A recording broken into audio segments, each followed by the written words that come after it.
Hello and welcome back to my channel, Meals with Mills.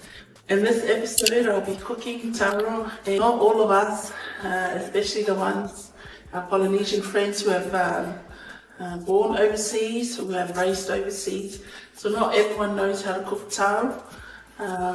So I thought I'll put this together and hope that it will help someone.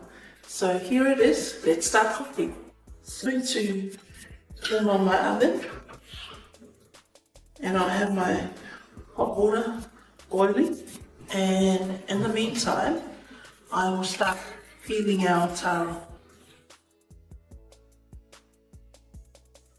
Most of us Polynesians scrape the taro with the asi, or made out of tin, empty tin can, but not everyone's comfortable to do it that way, so you can use a potato peeler to peel your taro.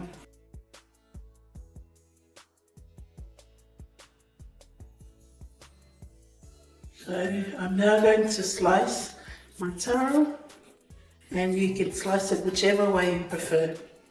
I'm going to go with round slices like that. Cooks quicker if I do it that way. Now this taro is starting to go off a little bit in the middle. I'll cut that off, and then I'll continue on slicing.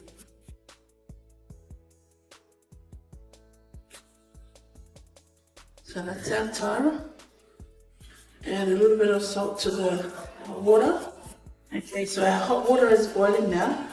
We're going to slowly add our taro in the pot. And the reason why we add the salt to the water, it helps with the taro. It helps stop the taro from going slimy, if you know what I mean. So yeah, continue on adding your taro, and we will boil the taro for about 10-15 minutes, and then we'll come back and check. Hopefully by then it should be cooked. I'll put the lid back on and I'll let this boil away. Majority of us know how to cook the taro, but this is for the sake of our kids, and for those who were brought up overseas. So I hope this will help you. Simple way of cooking taro or faalifu. Okay, so we'll let this boil away, and we will come back and check. Taro's been boiling for 10-15 minutes, and I'm using a sharp knife just to test if it's cooked, and it's gone through the taro quite okay. It's just like cooking potatoes. This stage our taro is ready.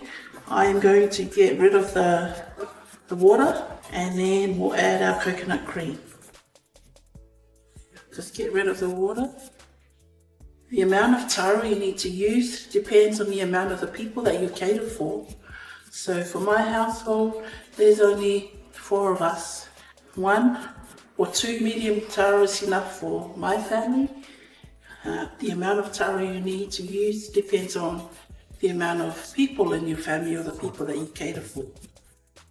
Okay, I'm just going to go ahead and add coconut cream. I don't need to add salt because I added a bit of salt in the beginning. So just add your coconut cream and let it boil. You can add flavoring of onions, curry, like some of our Polynesian friends use. I'm just using coconut cream and salt if you need to.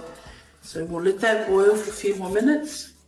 Okay, so that should be alright now. It's been boiled for a few minutes. Tablespoons is ready, and you can serve that with your main chop suey, pork, meat, just like you serve potatoes with the main dish. Tonight I'm making chicken chop suey. Okay, so I have my chicken already chopped in small pieces. I'm using Maryland or thigh pieces, about 1 kilo. I have got my main ingredients, got ginger, garlic. I'll be adding finely chopped veggies to my chop suey. The original chop suey, you don't add veggies. You just add the noodles and that's it. But tonight, in this recipe, I am making chop suey, adding the veggies. I love adding the veggies to my chop suey. So, flavouring, I've got oyster sauce, I've got dark soy sauce, light soy sauce, salt and pepper, and then of course our noodles, our vermicelli noodle, or lia they would call it. I also have the chicken stock that I prepared earlier on with the chicken bones from when I cut the meat, the chicken meat. I had the bones, so I used that to make my own chicken stock. Some people use the liquid stock that you buy from the shop. For me, I always make my own stock. It's cheaper and you can add your own flavouring. Let's start cooking.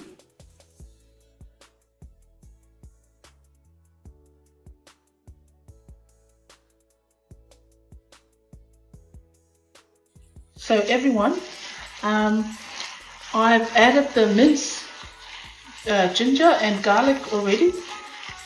So I've added the noodles as well. I've added our soy sauce, all the soy sauce flavouring, and the oyster sauce as well. Everything has been added. It's time for me to add the stock now. Chicken stock that I prepared earlier on.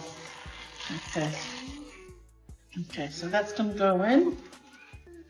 I'm sorry everyone, the camera went off for some reason, but I've still got leftover garlic that I will be adding a little bit now, and then I'll let this boil.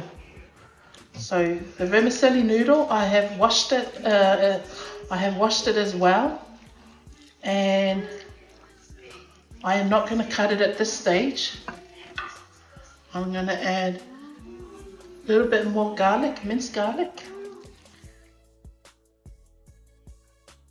Okay, I'm going to let it boil. Okay, our chop suey is boiling away. Okay, at this stage, I'm going to go with my kitchen scissors and just slightly cut the noodle while it's cooking. Okay, see, not too short, just like that. So I've turned off the oven now, and right now I'm just going to add my mixed veggies, the chopped veggies that I had last, and then I don't need to cook the veggies, they will cook through with the heat of the chop suey. Okay, so I'll add all the veggies to our chop suey. See how nice it is. Okay, so there's my version of chop suey with some veggies in it. I have also put aside the normal chop suey for some of my family members who prefer the original way, just the noodles and chicken.